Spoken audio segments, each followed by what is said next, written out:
Okay, without further ado. Okay, so pretty much this is the it looks like on here. Okay, so it's obviously reversed, I think, but so this is the cover. The whole point of it is to be a guide for self-sustainable rituals. So the first part of it is just a bunch of my notes, but there are some key things that I want to go over. And Kim, I know that you know a lot of this stuff, but this will kind of answer some of your questions too from yesterday. So the Wheel of Life exercise, this is the one where you start with kind of assigning a numerical value of where you are in different areas. Shay, I know you've done this before, but I've added like some very specific categories like consumerism as well, because we're talking about self-care. I want people to be more well-informed as shoppers and not buying things just because it has self-care thrown on the label, buying stuff that's actually good for them and stuff like that. And I'm calling myself out throughout this whole book too, just so y'all know. But so this part is the wellness evaluation. So Kim, you asked me yesterday if there's a section to kind of go over each of those categories to write your goals. This would be that area. So you focus on like where you are now and then where you want to be. And I recommend people just do like bullet points because it's meant to just kind of give you an overview. The specific stuff and detail is going to happen later on. And then after this, so based on your score, you can choose your top 3 categories based on like the top 3 lowest scores or based on your evaluation of now versus ideal. So for instance, if you feel like your finances is more of a pressing matter for you and you want to get better at managing that, that would probably be number 1. If you feel like you're lacking in a community, that might be number 2. And just in case you don't feel like you have a good grasp of specific things that you want to work on, this part of it, the self-awareness evaluation. So I don't know if you can read any of these, but this will pretty much go into all of those different categories as well. And then they're about, let's see, they're about 12 questions per category. And so it's just like a life assessment. And so it'll ask you specific things like, do you have a good relationship with the food that you eat? Do you prioritize physical health even when you're stressed? Do you see your doctors regularly? Things like that. The kind of more specific things that people overlook. And so what I recommend to people once you go into these categories is looking at the answers that you respond no to. The ones that you respond sometimes or mostly to are going to be the ones that might be a little bit iffy, and it will be more difficult for you to feel confident tackling right away just because it's not going to be as much of a drastic difference. So it'll be harder for you to track your progress. So you're going to have the same thing for personal relationships, and then your professional developments is next. Communication, consumer health, finances, self-care, positive mindset, self-image, and then after the questionnaire part, okay, then we get into the rituals. So you have the morning guide here. So you're going to have a bunch of questions like journal prompts that I usually like to respond to in the morning. Now, I don't journal like actually writing every day, but with these, I like to just kind of start my day with answering some of them. So one question is like, what am I feeling right now? I'll answer that if I had a difficult time falling asleep. What am I grateful for today? What inspired me yesterday? How can I make someone's day better today? Just things to kind of help you to get into the framework of setting your intentions for the day. And then the next part is like a little visualization section. So you can just read it. It kind of guides you on figuring out what your ideal morning would be. And then just some recommendations. So these are some of the things that I do. So I was telling you yesterday, Kim, you look at it as a menu of wellness, so it's not a checklist. So things that you want to do, like drinking room temperature water in the morning, moving your body, exposing yourself to sunlight in the first 15 minutes, having a good hygiene routine, which we'll get into like all those specific things later. Considering a morning hobby, something that I started doing in the morning. I usually do like a full body stretch, but I've started doing like ballet from TikToks, just like little exercises and stuff like that, just because it's fun, it's different. And honestly, I miss dancing and I haven't danced professionally since my injuries. So I realized that's something that's a little bit, it's not like full blown ballet. So it's easy for me to kind of get into, and it's something that I enjoy. And it kind of helps me just like feel good in the day, and it checks off other boxes. I get to move my body, being creative, kind of getting out of my comfort zone, stuff like that. So I like the idea of kind of habit stacking, but even better, I like doing things that serve multiple purposes, because it's like the lazy hack of doing that for the most part, because I do not work out every day like I should, but this is my way of kind of cheating. So if I feel bad about not working out later, at least I did that one thing, that I at least stayed active a little bit. So then this part of it, and it's going to be the same for all the categories. So here you're going to create your plan. So this is your wellness menu. So you put the category, whatever it is that you want to do, and then why.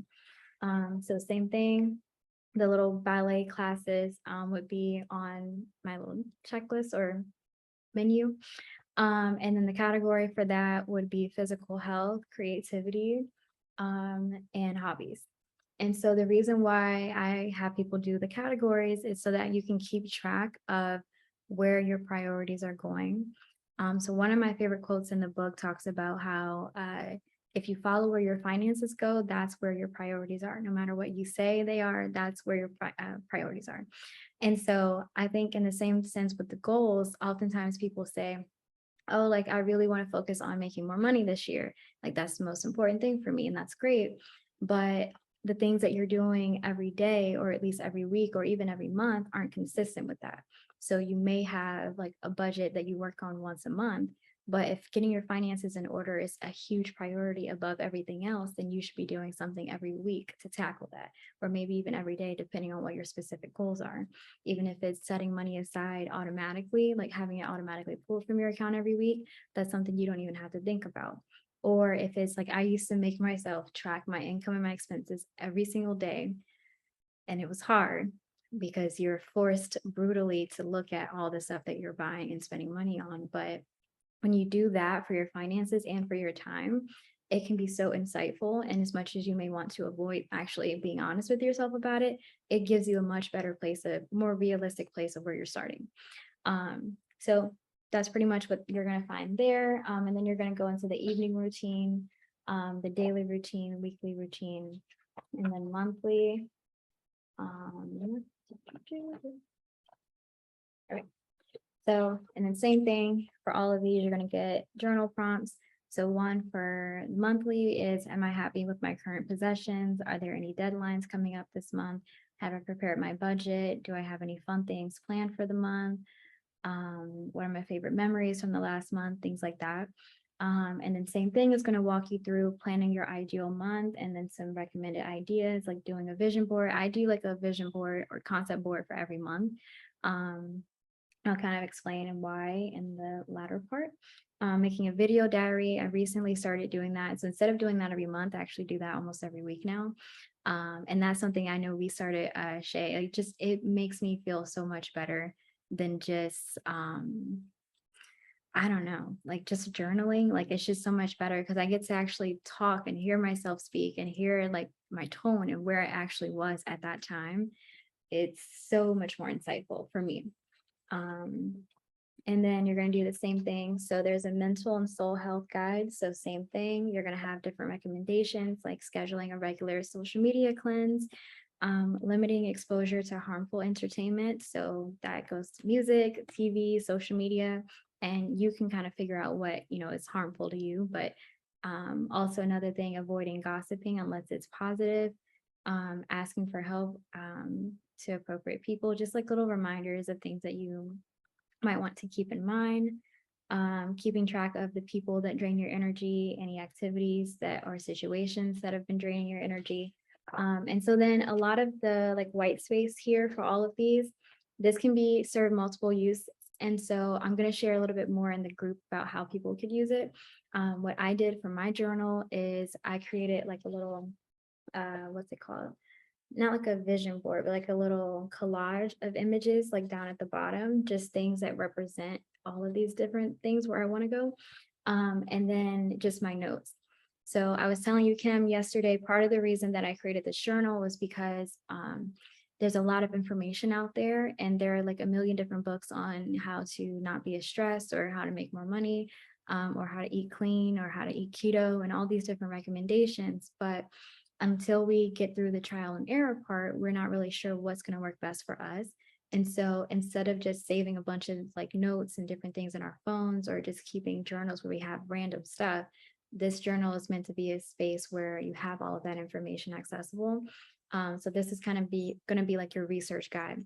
So writing down the things that have worked for you in the past, and then writing down like new ideas. Like if you want to learn about shadow work, maybe putting in some information about shadow work and what that means and stuff like that. So and then all of these sections have additional worksheets as well.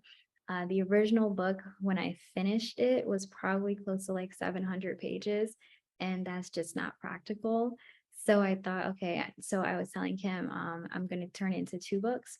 So this part is pretty much just the main stuff that people need, and then I'll add like some extra worksheets into the group, so that way you can download them and use them complementary with this.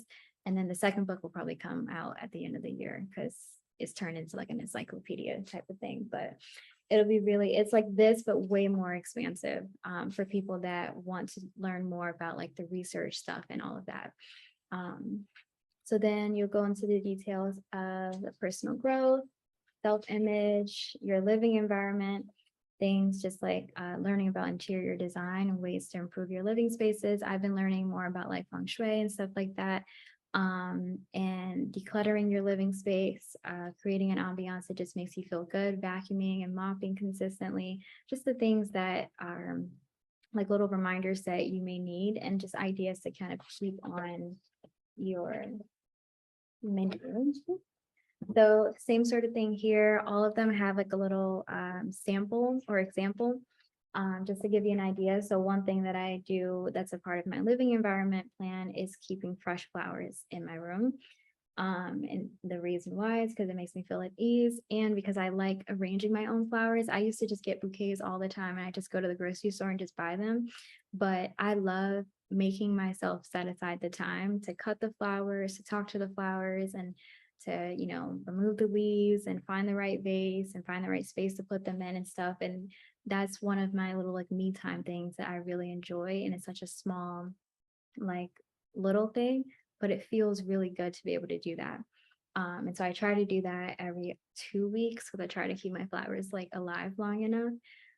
But that's another thing. It forces me to really be responsible and learn how to take care of the flowers and figure out what they need in different flowers and different things and stuff. So it serves different purposes for me for that. So the whole point of this, again, is just to kind of help you better gauge the things that are going to help you to feel more whole. And there's one for physical fitness and then food health. So this one just recommends the different types of foods that you need to have in your diet. This isn't catered to any specific kind of diet because I don't really know that much about like keto or paleo and all that stuff. So it's really just the most important things, like making sure you're getting vitamin B, zinc, magnesium, stuff like that. And it has a list of the different sources that you can get that from. And then, okay, so the woman you want to be, this section is pretty much kind of just tapping into or feeling the alignment with where you want to go. So you focus on 6 different words or descriptors that kind of just describe your ideal self. So for one of mine, it is powerhouse. And so you just kind of write the word and then you write in the blank space around it anything that you associate with that.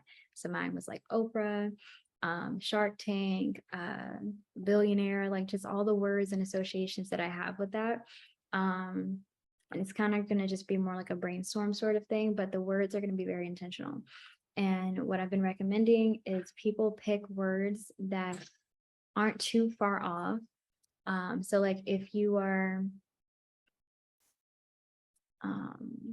I don't have a good example, but just pick words that resonate with you that you feel like wouldn't be too far of a reach for you to kind of align with. And so then at the bottom part of this, what you're going to do is write a kind of like a summary as if you were writing your bio in the future. like if you were writing a book for yourself and you're going to write using all of those descriptors to describe yourself. And it doesn't have to be that futuristic. It's more just going to be like, oh, like so and so wrote a book and, she became a best-selling author in the space for this, blah, blah, blah. And just kind of writing, whatever makes sense. It doesn't have to be about writing a book. So then for each of those descriptors, you're going to write a journal entry where you pretty much go into detail about how you've already aligned with that word, even if it's just a little bit. Just any example that you have that you can pull that says, you know what, I can do this because I've shown this before, even if it was just like a small thing. Like for instance, one thing that I really want to work on is being more physically healthy because I've had a lot of health issues and a lot of injuries and stuff like that, but I don't want that to be my story. I don't want to be, getting older and feeling like my body's just deteriorating, even though I'm supposed to be healthy and lively and stuff like that. So that's one of my things, is being healthy and healed physically, and there's a mental part too. But so one of the things that I'm focused on, one of the things that I wrote about, is how I've used my mind before to help manage my pain and eventually helped with my injury. And so it didn't last as long because I wasn't as disciplined, but it did work. And so I write about that because I did do it, even though it wasn't as perfect as I wanted it to be. And then you focus on how you can show up as that version of yourself for that specific word. So you're going to go into like your day to day.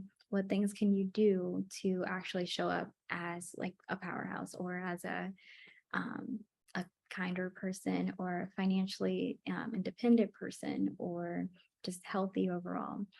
And then what would have to happen if your closest friends were to use this word to describe you? So if you had like your best friend say, oh yeah, Shay, she's just like this, or Kim is just like this, what would have to happen for that to switch into their mind to think, you know what, I see you as this person. Like I see you as the inspiration. I see you as, this big author, or I see you as like this nice choreographer. I don't know. But just whatever that word is, figure out what would have to change for other people to start noticing that this is the person that you are. And then after you get past that part of it, this is probably one of my favorite sections. And I'm going to upload the document so that way you can add more too. Because I wish I could dedicate more space to it. So this part, I don't really know if you guys can see that, but it breaks down the investments that you're going to make in order to align with that version of yourself. So it's going to be your financial investments and your time investments. So one thing, because I really do value education and I love like learning about different things and stuff, but I don't have as much time to read as I used to. So I invested in Audible Premium. So that's one thing. It took a while to get there, but it's one thing that I value so much because I use it a lot. So that goes into like my brain power section, because that's something that I use consistently, and I do consider it an investment because it's serving a greater purpose. And for me, it serves multiple purposes. And then the time part of it, the same thing for that. So I listen to the audiobook. And so I listen to it 30 minutes a day. So that kind of just gives me a better gauge of, okay, I'm investing my money in this service and I'm investing my time in this service. What exactly does that look like? Why is this important to me? How is this serving that version of myself? And then after you have a better gauge of how it's serving that version of yourself, you go into the specific. Okay, so then you have the vision alignment and the brainstorming section here. So pretty much what you're going to do is on these pages and this page, you're going to write down everything that you want to accomplish within whatever time frame works for you. If you want to do 30 days, or that's probably too much, probably 3 months, or 3 months to a year, I would say. Just writing down everything you want to experience, whether it's bullet point stuff or very specific things. And then what you're going to do is take from that list and come up with your top 30. It doesn't have to be in any specific order of priority. You're just going to choose 30 specific things that you want to experience and turn them into vision statements. So these are just going to be like affirmation statements. So if one thing that I want to do, like I've been studying Russian for like 3 years now, and I have not made any progress in the last 2 years because after COVID, I pretty much just got lazy and kind of was not as interested. But that's something I really want to get back on because it wasn't as hard when I was studying it. I just need to get back and be disciplined with that. So one of my vision statements might be that I am fluent. Actually, I like to do percentages. So I say like I'm 70% fluent in Russian and I speak it well and write well. So then the purpose really is mostly just for fun. But I also, it has come into play with specific business instances. So I work with a lot of like men that do international business, and a lot of my clients don't know it, but they might have like a client or something like that. So I say like little things that may just get their attention. So it just kind of makes me stand out in my role. 'Cause I don't know if you know Kim, but I work as an executive assistant for a few different like business people. So it's really good for me to be able to keep people on their toes. And then the category for me is just like career and also just fun or hobbies, because it's really just I like learning about languages. So anyway, so after you go through your top 30, then what you're going to do is you have this section or this side, which is designated for research. So figuring out the ways that you can align with that goal. And then the second part is going to be a journal entry from the perspective of already having achieved it or making significant progress. So one example that I provided here was to be hydrated, healthy, and full of energy. So the notes that I provided were things that just any sort of research that you can find. And I only limited it to one page because I don't want people to go and think they need to get all these different resources to figure it out. You just kind of need a place to start. So I wrote a little bit about the benefits of being hydrated, the benefits of having more energy, and then different ways to kind of help it be a habit, just like adding fruit to my water, setting daily reminders, keeping a reusable bottle on hand, having water when I first wake up. That's one that I do now because I don't do it all the time. But that's the one that stuck with me because, again, it's just like kind of doing the ballet in the morning. That's my kind of hack for me because I know I'm not disciplined enough to drink water throughout the day, even if it's right in front of me. So I kind of force myself as soon as I wake up, when I brush my teeth, I drink a full bottle of water. So at least I feel like I'm a little bit hydrated compared to not hydrating at all throughout the day. And so then you just write a journal entry from the perspective of having a full day where you just felt like you were on top of it, you had energy and different things like that. And then you sign it and you date it.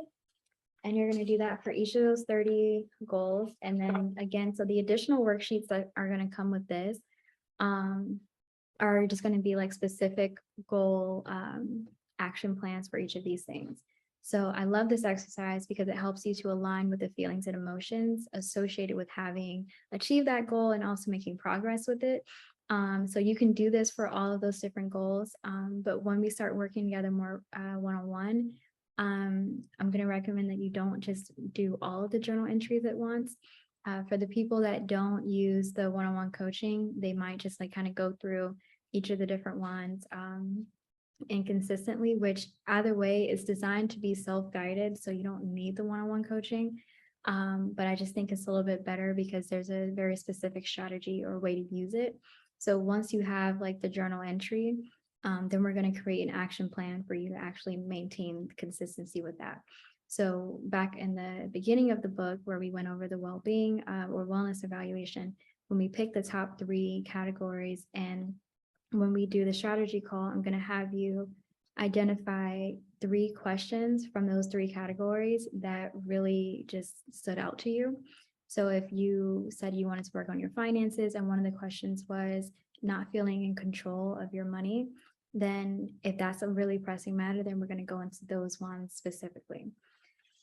And then the other part, these are just more like journaling prompts, but okay.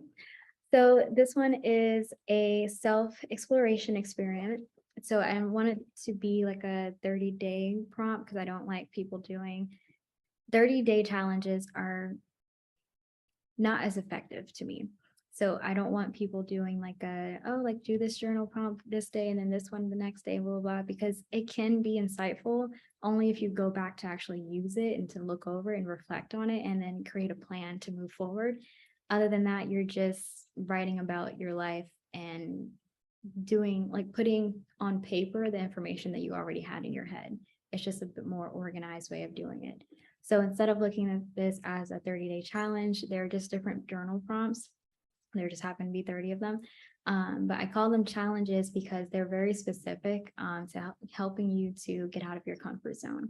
So the first one is just identifying your why, like why you're here, why you joined the program. And the main reason for this, and we'll have a workshop on this as well, just understanding your why is so important because that's what's going to help you, like when you're not as motivated or when you're, if you twist your ankle or, you're going through financial troubles or you're going through issues with your family or just toxic friends or you going through a breakup or something like that. Whenever you're going through the challenges that life throws at you, you're going to want to pull out your why. That's going to be the most significant thing because you're not going to want to move forward unless you are very deeply reminded of why you started this program or why you just started to choose yourself and to remain consistent with that. One of the things is learning without technology is one of my favorite ones because it really makes you figure out the ways that you can educate yourself without using your phone, your computer, the internet for the most part, whether it's using a newspaper, going to a library, or finding a magazine, like research magazines, stuff like that. And then it goes into goal setting, management methods, building habits, forming your identity, writing a letter to money, philanthropy. If you did have as much money and resources as you would like, what kind of charity would you start and stuff like that. And then, yes. Oh, and then the self-admin day, which is one of my favorite ones. So that one just kind of guides you towards a self-admin day is pretty much a day where you get all of your affairs in order. So you make all of the appointments that you need, you go over your budgeting, you make sure that you have all the things in your household that you need, stuff like that. And even if you don't, you make a list for everything, pretty much everything in your life. So then the next part is designing your self-care program. So this one comes in the end if people use the program consistently at a like healthy pace. More than likely, this will come probably like 3 or 4 months in. So this part is probably one of my favorites. I did a masterclass last year on creating an at-home wellness retreat, and it was received really well. And it was actually really fun because it makes you think of your day-to-day affairs as something that you don't have to escape from. Because one of my whole things is self-care should not be about escapism. It should be about creating a life where you don't feel the need to escape. And so that's what this is about.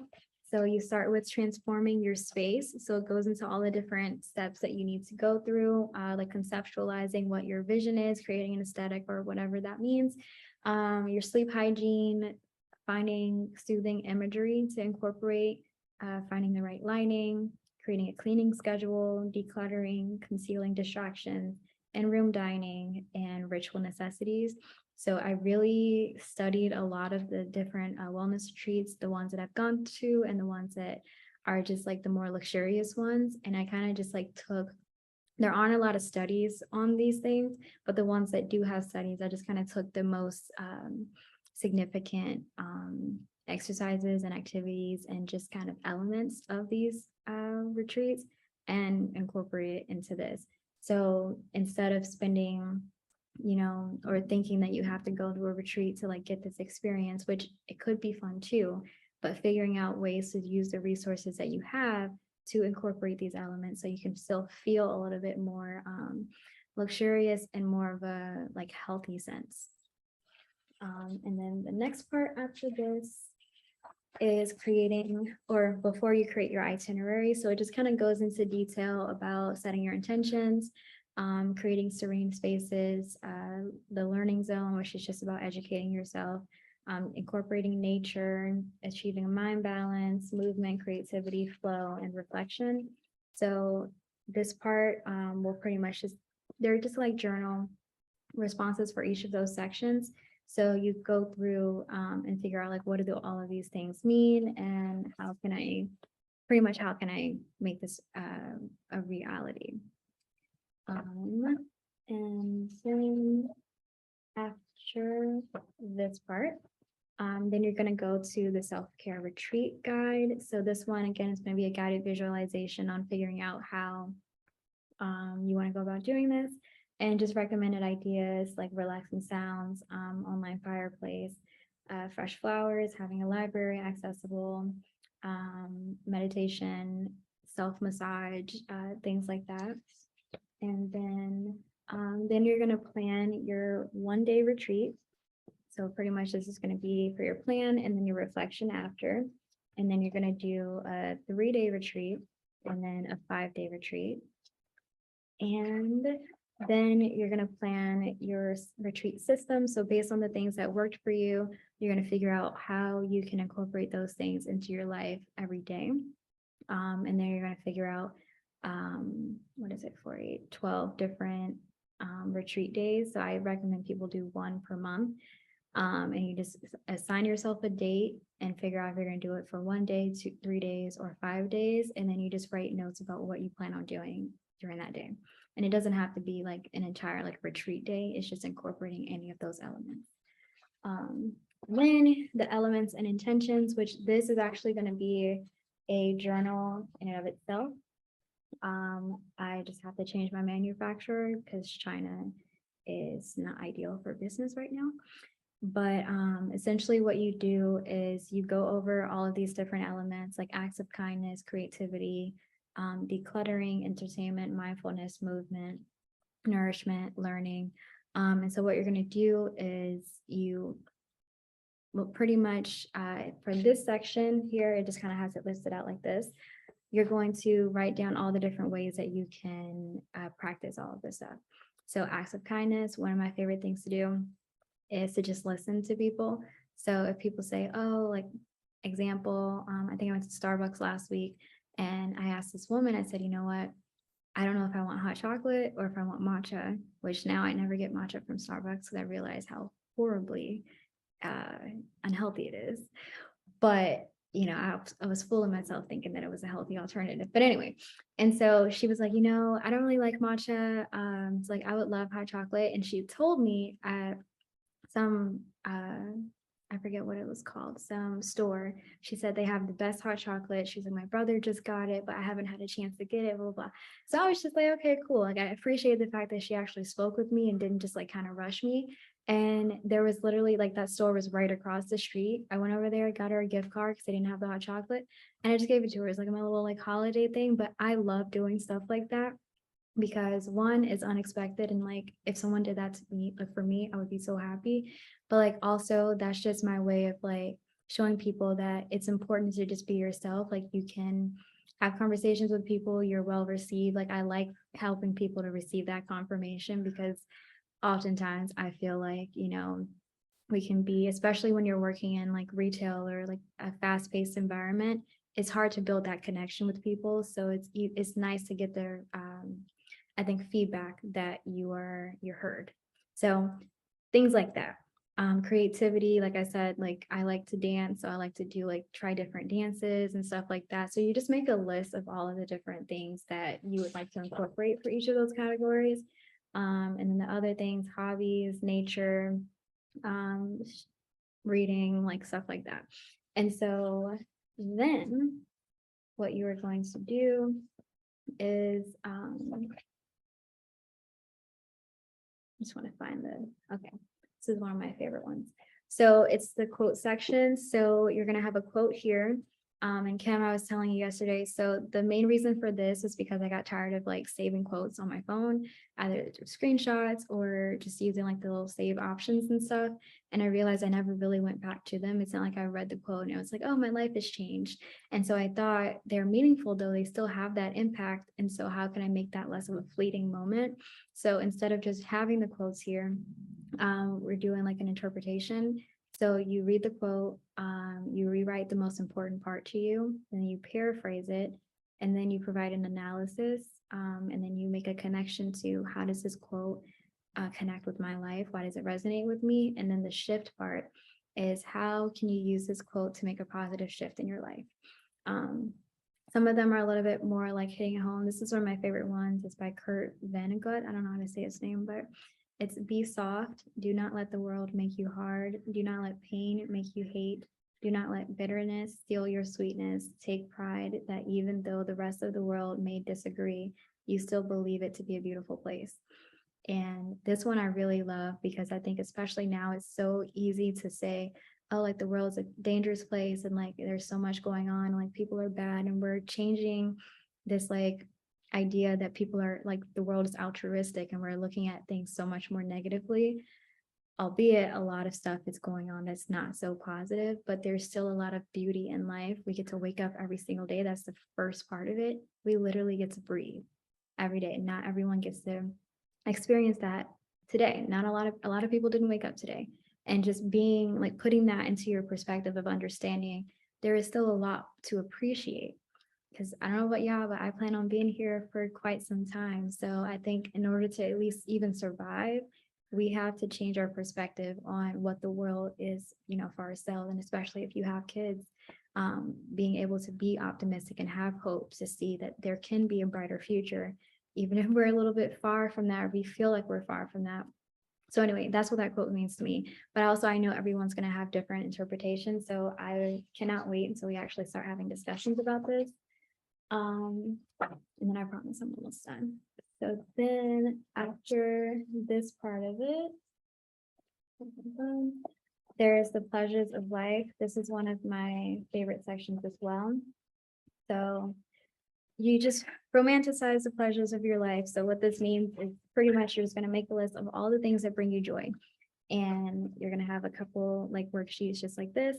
And so you're literally just going to like bullet point the things that make you bring you joy. And you can write the date if you want.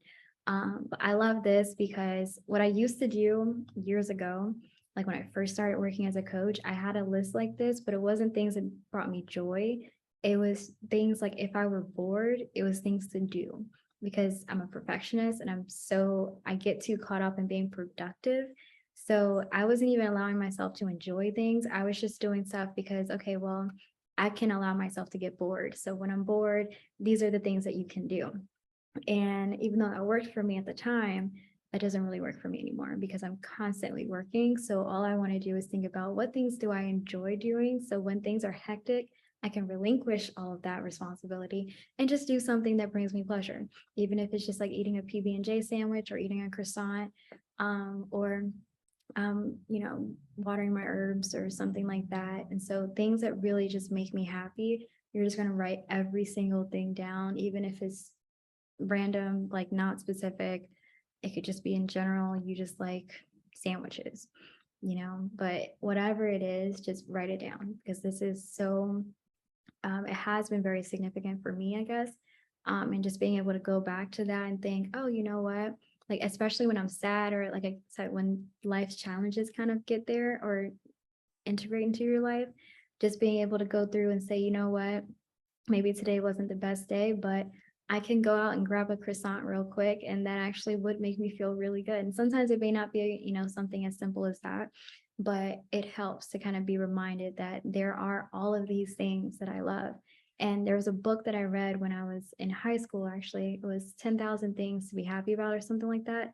And that's kind of where I got this idea because I thought, wow, I remember because we'll talk about my story another time. I know, Shay, but like I was severely depressed and suicidal. And so that book was really helpful to me because it just provided so much perspective that there's so much more to life, so much more than just what I'm experiencing right now. And so it just it really, really makes the mundane things special. And then the last part is the resources. So this is pretty much just for people that, because it is self-guided, the ones that don't use the coaching, if they don't really know where to start, if this still feels like too much, these are just some sample investments. So something that I put is like a water bottle thermos, volunteering your time, getting kitchen essentials. Like I just got a new blender. That's something that I'm trying to use as motivation to make more smoothies. Getting a meditation app, a life insurance policy, like just different things that you might find to be helpful for you, whether it's a financial investment or a time investment. And then these are a list of goals and outcomes, aspirations. So if you're not really sure about where to start, one thing might be improving public speaking skills, improving your intuition, hosting a successful party, having better relationships with people, improving your intelligence, decreasing procrastination, things like that. Running your own blog, using sunscreen every day. Just some of them are a little bit more less like SMART goal like, and some of them are just like, oh, it's like maybe I should just start doing that. And then some of them are, oh, you know, I actually do want to write a book, and so maybe I should start thinking about how I can do that. And then just different interests and categories and stuff. I just kind of gave a lot of different things for this is more of the if you're bored or if you're looking for a new hobby, like painting, philosophy, calligraphy, which is one I want to get into, ballet, which is one I'm starting with, Ayurvedic medicine, architecture, ancient languages, just kind of gives you a place to start if you are someone that's like me, a little bit more curious.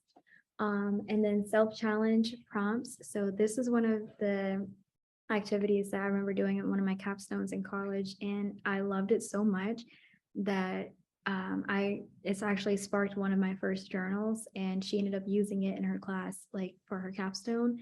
The idea of just like, it's just self-change is the same kind of, it's like just self-development. But the point is the questions are guided to help you. Like if you just focus on any one of those questions and don't just write it and set it aside, but actually like use it to create a plan for like a month, just commit to it for a month, you'll see some significant change. It's pretty cool. It's all based on like positive psychology, and majority of the stuff in here come from principles of positive psychology, because I think it's one of the most effective areas of psychology, but it's also one of the areas where you see the most changes or the most progress, because it's a little bit more easier to track. And then these are just like lessons that I've learned, just like, let's see, accepting compliments with grace. I used to always talk about this because I remember when I was young and I used to hate when people complimented me or like told me I had a nice smile, because I hated my smile and like just things like that. But learning how to just say thank you, I appreciate that, like I received that well, like just even if you don't fully feel it, just learning how to be a little bit more accepting of receiving those things. And then avoiding complaining, avoiding foods that make you bloated and feel uneasy, dancing when you want to, singing when you want to.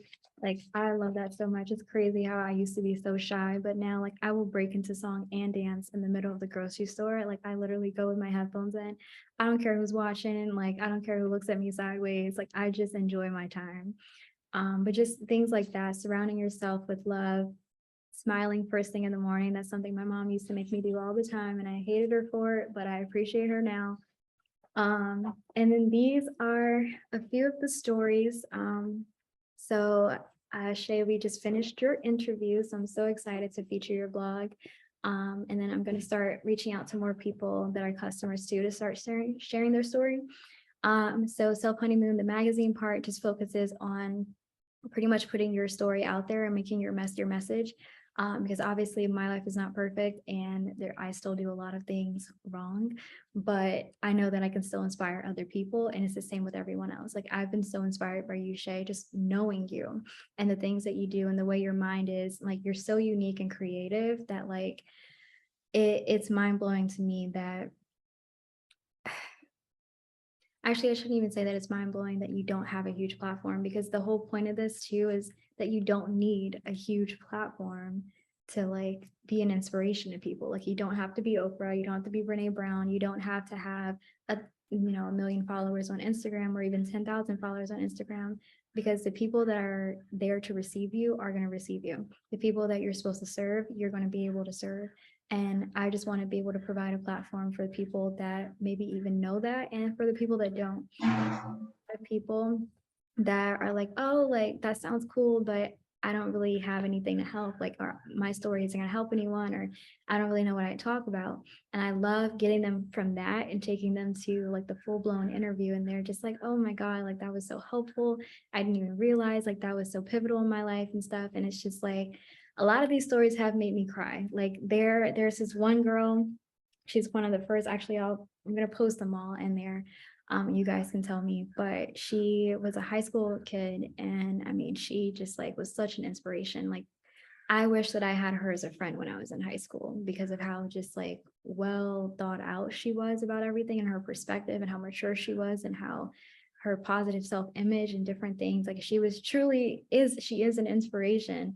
And it's just crazy at that young of an age that she has achieved that for herself. And so just so many great things. And so also I just share a few of other people's definitions. So like Emma says, self honeymoon means taking care of yourself from the inside out. Lauren, who's my best friend, says self honeymoon means a solo vacation, whether it's on an island or at home, just uninterrupted time with yourself. And let's see. Ema says self honeymoon is derived from the matrimony and celebration of self.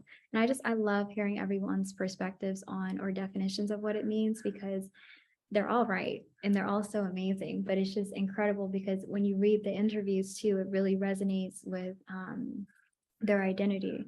And then you also have the opportunity to connect with all of the people here. And I think I told you, Kim, I'm working on that app, which is like a TikTok style app where it'll pretty much be just like me saying, hey guys, I just read this book and here are my like insights or whatever. Or like Shay, you might be able to show like your the tree stuff that you work on, because that's like it's expanded into something like so great. And it, maybe even just do like a little tutorial of that and stuff. And I really want it to be kind of social, but it's really just for the people in this community. And just to be able to like share parts of our lives and stuff like that, like, whether it's, hey, like, I just went through a breakup and I'm going through a rough time, like I just need some love. I want everyone to be able to like send some love and stuff like that. Like I really just want it to be very community based. And then also when you have your interview, you'll have like a profile and stuff like that. So people can go to your profile, they can read your interview, and you can have one-on-one conversations like, hey, I really loved when you talked about this. How did that experience help you with this? I'm currently going through this right now, blah, blah, blah. And they're so far from the people that I've spoken with. A lot of you guys are going through the same situations. So I'm really excited to be able to get that platform, because I think it'll be really helpful to have a community of people that can kind of resonate with where you are right now. And then you have like a lot of shared visions and shared goals. So kind of helping us all along the way. So yeah, then after that, you just have like a little note section. I always just like to include that just in case you need extra space. And then here is the little pocket.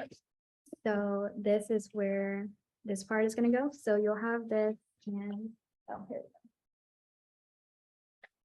go. Okay. So you're going to write yourself a love letter. On this, it's just like this nice fancy little linen paper that I thought was so cool. So you write yourself a love letter and you're going to put it in here. Now, some people kind of got this idea of mailing it to yourself. So you can mail it to yourself, or you can just kind of store it in here.